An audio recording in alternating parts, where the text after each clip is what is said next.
प्रियजनो, आज ह्या सुंदरशा दिवसाबद्दल आपण देवबापाला गौरव देऊ, आपण त्याची स्तुती करू. खरोखर देवबापाने सुंदरशी सकाळ, सुंदर 6 दिवस, आनंदमय दिवस हा देवबापाने आपल्याला दिला. त्याबद्दल प्रियजन हो, देवाचे निवडलेले प्रिय लोक हो, आज ह्या जगामध्ये आपण आपलं जीवन जगत असताना हा ख्रिस्ती जन्मोत्सव सोहळा आपण साजरा करत असताना आज आपण आपलं लक्ष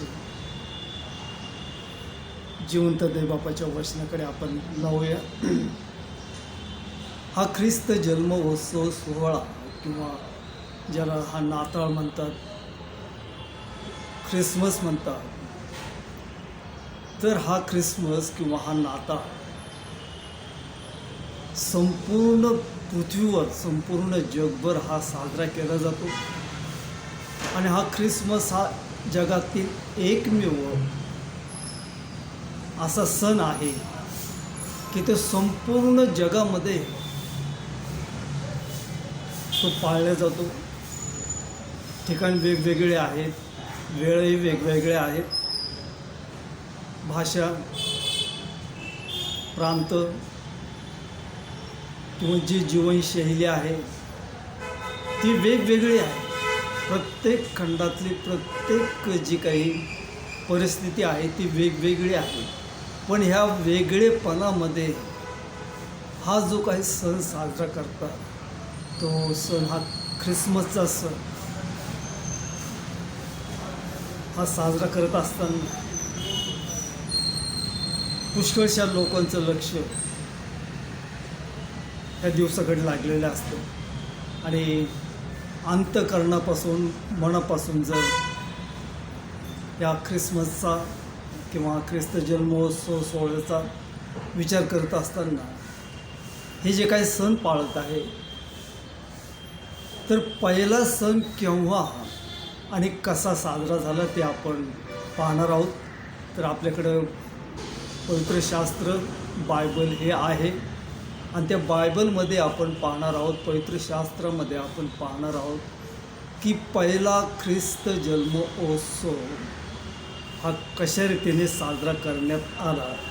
तर लूका शुभवर्तमानाचा 2 अध्याय यावेळेस आपण उघडूया. लूका शुभवर्तमानाचा 2 अध्याय आणि पहिला ख्रिस्त जन्मोत्सव किंवा पहिला ख्रिसमस हा कशा रीतीने साजरा करण्यात आला. तर लूका शुभवर्तमानाचा 2 अध्याय आणि 1 ते 20 हे वचन जर आपण वाचले, तर पहिला ख्रिसमस किंवा पहिला नाताळ हा कशा रीतीने साजरा करण्यात आला. तर लूका शुभवर्तमानाचा 2 अध्याय आणि 1 ते 20 हे वचन आपण वाचूया. त्या दिवसात असे झाले की सर्व जगाची नावनिशी लिहिली जावी अशी कैसर ऑगस्ट याची आज्ञा झाली. क्लिनेरिया हा सुरियाचा सुभेदार असताना ही पहिली नावनिशी झाली. तेव्हा सर्व लोक आपापल्या गावी नावनिशी लिहून द्यावयास गेले. योसेफ हा दाविदाच्या नगरातला व कुळातला असल्यामुळे तोही गालिलातील नाझरेत गावाहून वर यहुद्यातील दाविदाच्या बेथलेम गावी गेला व नावनिशी लिहून देण्यासाठी त्याला वाग्दत्त झालेली मरिया गरोदर असताना तिलाही त्याने बरोबर नेले. ते तेथे असताना असे झाले की तिचे दिवस पूर्ण भरले आणि तिला तिचा प्रथम पुत्र झाला. त्याला त्याने बाळंत्याने गुंडाळून गव्हाणीत ठेवले, कारण त्यांना उतार शाळेत जागा नव्हती. त्याच परिसरात मेंढपाळ रानात राहून रात्रीच्या वेळी आपले कळप राखीत होते. तेव्हा प्रभूचा दूत त्याच्याजवळ उभा राहिला. प्रभूचे तेज त्याच्या भोवती प्रकाशले आणि त्यांना मोठी भीती वाटली. तेव्हा देवदूत त्यांना म्हणाले, भिवू नका, कारण पहा, जो मोठा आनंद सर्व लोकांस होणार आहे त्याची सुवार्ता मी तुम्हाला सांगतो, ती ही की तुमच्यासाठी आज दाविदाच्या गावात तारणारा जन्माला आहे. तो ख्रिस्त प्रभू आहे. आणि तुम्हास कोणी की बाळंत्याने गुंडाळलेले व गव्हाणे ठेवलेले एक बाळक तुम्हास आढळे. इतक्या स्वर्गातील सैन्यांचा समुदाय त्या दिव्यदूतांजवळ अकस्मात प्रगट झाला आणि देवदूत देवाची स्तुती करीत म्हणाले, ऊर्ध्वलोकी देवाला गौरव आणि पृथ्वीवर ज्याच्यावर त्याचा प्रसाद झाला आहे त्या मनुष्यास शांती. मग असे झाले की देवदूत त्यांच्यापासून स्वर्गात गेले. तेव्हा मेंढपाळ एकमेकास म्हणू लागले, चला आपण बेथलेमापर्यंत जाऊ व झालेली ही गोष्ट प्रभूने आपल्याला कळवली आहे ती पाहू. तेव्हा ते घाईघाईने गेले आणि मरिया, योसेफ व गव्हाणे ठेवलेले बाळक ही त्यास सापडले. त्यांनी त्यास पाहिल्यावर त्या बाळकाविषयी त्यांना जे कळवण्यात आले होते ते त्यांनी जाहीर केले. मग ऐकणारे सर्वजण त्या मेंढपाळांनी सांगितलेल्या गोष्टीवरून आश्चर्यचकित झाले. परंतु मरियेने ह्या सर्व गोष्टींचे मनन करून त्या आपल्या अंतःकरणात ठेवल्या. नंतर ते मेंढपाळ त्यांना सांगण्यात आले होते त्याप्रमाणे त्या सर्व गोष्टी ऐकून व पाहून देवाचे गौरव व स्तुती करीत परत गेले. आणि 8व्या वचनापासून तर 17व्या वचनात ही वचने जर आपण पाहिले तर पहिली ख्रिस्त जन्म सोहळा किंवा पहिला नाता हा कशा रीतीने सादर केलेला आहे, तर खूप सुंदरसे ह्या ठिकाणी हे वचन आहेत की जी सुवार्ता, जी चांगली बातमी ज्या लोकांना कळलेली होती आणि ते लोक हे होते की जे जगापासून वेगळे आणि शहरापासून वेगळे हे असे ते लोक. आणि जे थोडक्यात म्हणजे त्यावेळेस त्या काळामध्ये हे दुर्लक्षित लोक असे होते. आणि एखाद्या वेळेस त्यांचा जो काही व्यवसाय आहे तो व्यवसाय लोकांच्या दृष्टिकोनातून तो योग्य नव्हता. आणि ह्यापासून आम्हाला हा बोध घ्यायला पाहिजे की प्रभू येशू ख्रिस्त ह्या जगामध्ये कोणासाठी आला, तर जे दुर्लक्षित लोक आहेत, जे मेंढपाळ आहेत, ते अडाणी होते, असुशिक्षित होते, अशा लोकांसाठी प्रभू येशू ख्रिस्त ह्या जगामध्ये आला. आणि आनंदाची बातमी, चांगली बातमी प्रथम ही कोणाला सांगण्यात आली, तर ती पहिली बातमी ह्या लोकांना सांगण्यात आली की जे दुर्लक्षित आहेत. त्यांना ही बातमी सांगितली. आणि त्यानंतर ती बातमी कोणती होती, तर पहिलं प्रथम ज्यावेळेस त्यांनी प्रथमच त्या देवदूतांना पाहिलं त्यावेळेस त्यांना काय झाले की भीती वाटली आणि ते घाबरले. आणि देवदूतांनी त्यांना सांगितलं की भिवू नका. आणि प्रभू येशू ख्रिस्त ह्या जगामध्ये का आला, तर जगाची परिस्थिती आज जर आपण पाहिली तर हे जग हे भयाने भयभीत झालेलं आहे, भयग्रस्त आहे. आणि प्रत्येक मनुष्याच्या अंतःकरणामध्ये ही भीती आहे. आणि ही भीती घालवण्यासाठी ह्या ख्रिस्त जन्मोत्सवाचा किंवा ख्रिसमसचा संदेश तुमच्यासाठी आणि माझ्यासाठी हा आहे की देवदूत आम्हाला आजही ते सांगत आहेत की भिवू नका.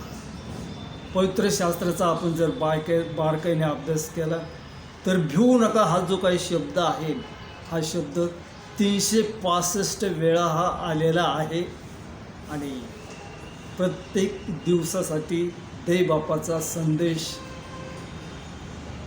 तुमच्यासाठी आणि माझ्यासाठी हा आहे की भिवू नका, भयभीत होऊ नका. आणि त्यानंतर दुसरी गोष्ट चांगली सुवार्ता त्यांनी ही सांगितलेली आहे आणि ती ही आहे की तो 11 वचनामध्ये तो असं म्हणतो की त्याची सुवार्ता मी तुम्हाला सांगतो ती ही की तुमच्यासाठी आज दाविदाच्या गावात तारणारा जन्माला आहे आणि तो ख्रिस्त प्रभू आहे. आणि चांगली बातमी तुमच्यासाठी आणि माझ्यासाठी ही आहे, संपूर्ण जगासाठी बातमी ही आहे की आज तुमच्यासाठी तारणारा जन्मलेला आहे. आणि प्रभू येशू ख्रिस्ताशिवाय आम्हाला तारण नाही. आणि या ठिकाणी जे काही संपूर्ण जगभर प्रभू येशू ख्रिस्ताची जी आराधना करत आहेत, जी भक्ती करत आहेत, जो आनंदोत्सव साजरा करत आहेत, त्या प्रभू येशू ख्रिस्त याच्या नावाचा अर्थ काय आहे? तर प्रभू याचा अर्थ असा आहे की मालक. ख्रिस्त म्हणजे देवाचा निवडलेला अभिषेक आणि येशू म्हणजे तारणारा. आणि आज तो तारणारा 2021 वर्षापूर्वी तो जन्मला ह्यासाठी की संपूर्ण मानव जातीचं तारण व्हावं. आजच तारणाचा दिवस आहे. उद्या कदाचित प्रभू येशू ख्रिस्त तो लहान बाळ म्हणून तो जन्माला येणार नाही. त्याचा जन्म एकदा 2021 वर्षापूर्वी झाला. पण तो आता जो येणार आहे तो न्यायाधीश म्हणून तो येणार आहे. आणि परमेश्वराने तुम्हाला ही संधी दिलेली आहे की त्याला आम्ही आमच्या अंतःकरणात तारणारा म्हणून स्वीकारावं. तारणारा म्हणून त्याला आम्ही आमच्या अंतःकरणात नव्याने त्याने जन्म घ्यावा म्हणून त्याने देवबापाने आम्हाला ही संधी दिलेली आहे. म्हणून आज संदेशाचा धिक्कार करू नका. आणि दुसरी गोष्ट, या ठिकाणी ती अद्भुत अशी घटना घडलेली आहे की ज्यावेळेस ही चांगली बातमी ह्या मेंढपाळांना कळाली, मेषपाळांना कळाली, त्यावेळेस देवदूतांनी त्या ठिकाणी एवढी चांगली बातमी दिली. आणि ही चांगली बातमी सांगितल्यानंतर स्वर्गातील सैन्य या ठिकाणी स्पष्टतेने लिहिलेलं आहे. इतक्यात स्वर्गातील सैन्यांचा समुदाय त्या दूतांजवळ आकाशात प्रकट झाला आणि देवाची स्तुती करीत म्हणाले, ऊर्ध्वलोकी देवाला गौरव आणि पृथ्वीवर ज्याच्यावर त्याचा प्रसाद झाला त्या मनुष्यास शांती. आणि जी बातमी आम्हाला कळालेली आहे, तारणाऱ्याची बातमी, मुक्तिदात्याची बातमी ज्यावेळेस आम्हाला कळालेली आहे आणि ज्यावेळेस आम्ही त्या प्रभू येशू ख्रिस्ताला आमचा तारणारा म्हणून स्वीकारतो, आमचा मुक्तिदाता म्हणून स्वीकारतो, त्यावेळेस बायबल पवित्र शास्त्र आम्हाला असं सांगतं की स्वर्गात तुमच्यासाठी आनंद आणि उत्सव हा करण्यात येतो. म्हणून प्रभूमध्ये आनंदित व्हा, आनंद करा.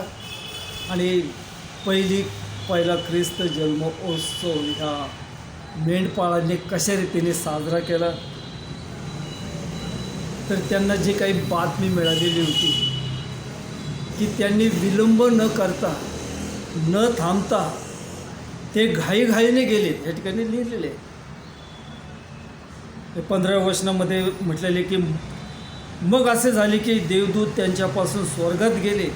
तेव्हा मेंढपाळ एकमेकास म्हणू लागले, चला आपण बेथलेमापर्यंत जाऊ व झालेली ही जी गोष्ट प्रभूने आपल्याला कळवली आहे ती पाहू. आणि तेव्हा ते घाईघाईने गेले आणि मरिया, योसेफ व गावाने ठेवलेले बाळ हे त्यांना सापडले. आणि ही आनंदाची बातमी ही तुमच्यापर्यंत आलेली आहे. तर घाईघाईने जा, त्याचा शोध घ्या.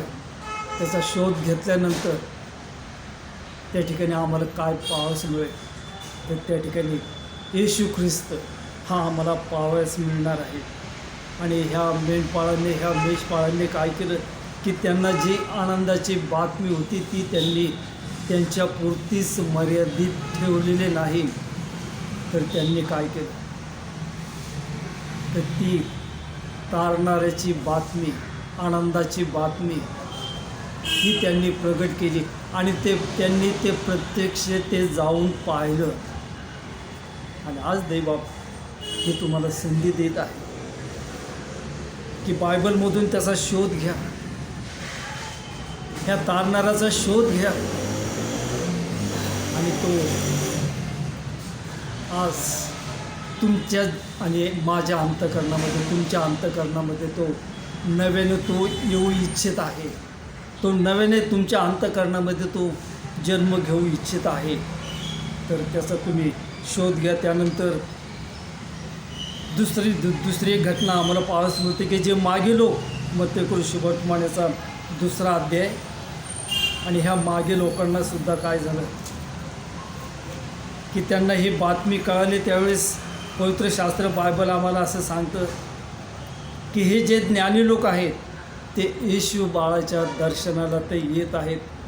आणि ज्यावेळेस असं सांगतात की जो राजा जन्माला येतो त्या प्रत्येक राजाच्या जन्माच्या वेळेस एक तारा निर्माण होतो. आणि ज्या रात्री प्रभू येशू ख्रिस्ताचा जन्म झाला त्या रात्री तो प्रभू येशू ख्रिस्त तो राजांचा राजा आणि प्रभूंचा प्रभू तो होता, तो आहे आणि तो असणार.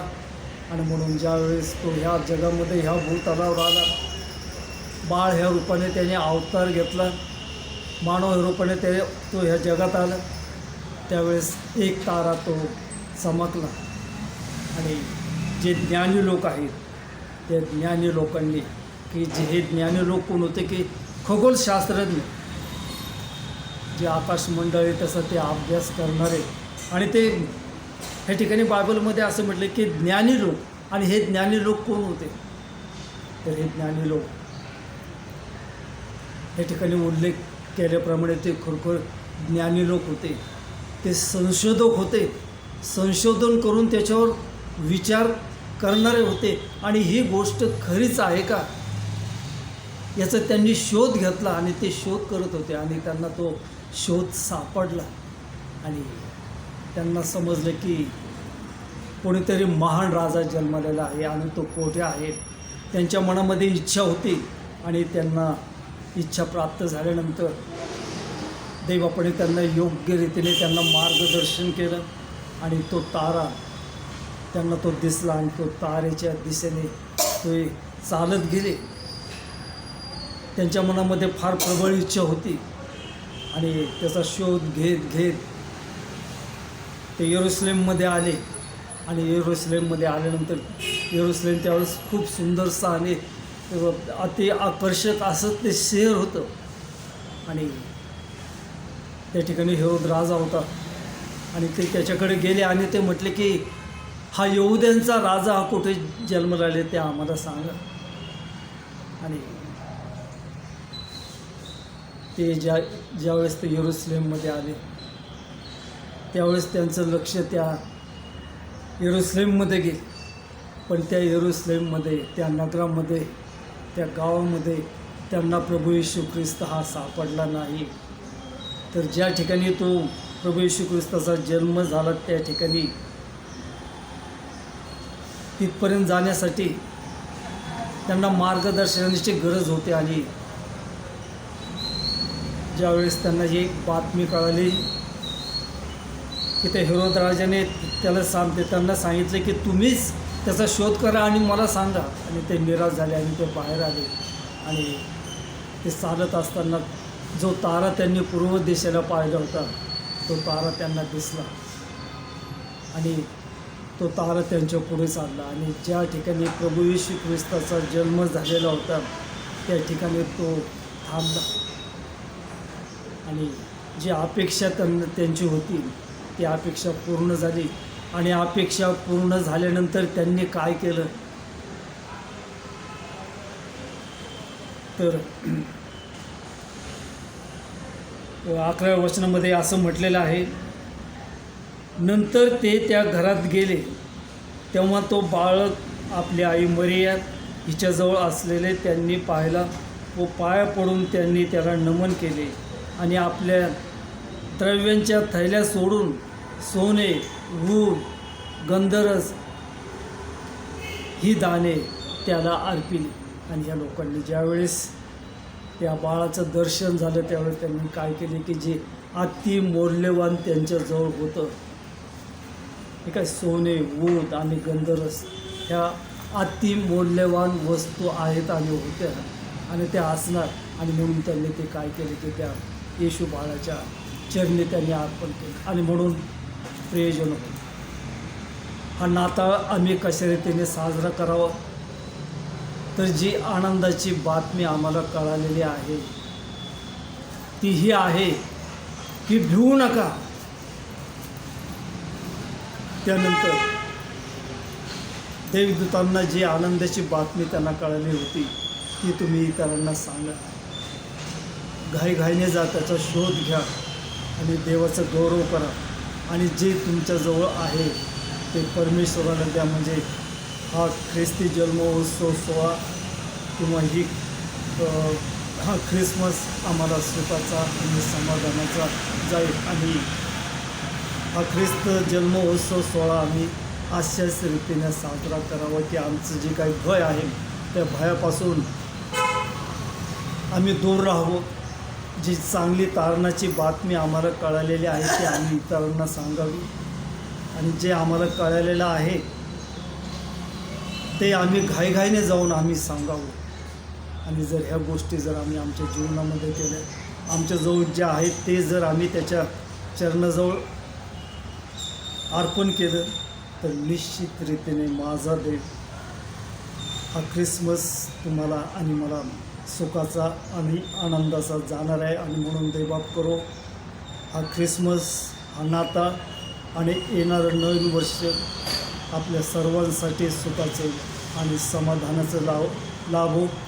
आणि आज तुमच्यासाठी हा संदेश आहे की दाविदाच्या गावात आज तारणारा जन्मलेला आहे, तो ख्रिस्त प्रभू येशू आहे. आणि तुम्हास खूण हे आहे की बाळंतांनी गुंडाळलेले व गव्हाणीत ठेवलेले बाळक हे तुम्हास आढळेल. देवाने जगावर एवढी प्रीती केली की त्याने आपला एकुलता एक पुत्र दिला, ह्यासाठी की जो कोणी त्याच्यावर विश्वास ठेवतो त्याचा नाश होऊ नये, तर त्याला सार्वकालीन जीवन हे प्राप्त व्हावं. ख्रिस्ती जन्म सोहळा हा प्रीतीवर आधारित आहे. ख्रिस्ती जन्मोत्सव ख्रिसमस हा प्रीतीवर आधारित आहे. आणि म्हणून देवाचं नियमशास्त्र पूर्ण करायचं आहे. हा नाताळ, हा ख्रिसमस जर सुखाचा आणि समाधानाचा जावा असं वाटत असेल तर आपले शेजारी, आपले नातेवाईक, आपले लेकरं बाळ यांच्यावर आपण प्रीती करूया. म्हणजे हा नाताळ आणि येणारं हे नवीन वर्ष हे आपल्यासाठी सुखाचं आणि समाधानाचं निश्चित रीतीने हे जाणार आहे. म्हणून देवबाप करून आहे त्याच्या वचनाच्याद्वारे तो आपलं सहाय्य करू. आज जो आपल्याकडे संदेश आलेला आहे त्या संदेशाचा धिक्कार करू नका, तर प्रभूमध्ये आनंदित व्हा, उल्हासित व्हा. देवबाप तुम्हा सर्वांचं तो सहाय्य करो. प्रभूला गौरव असो, त्याची स्तुती असो.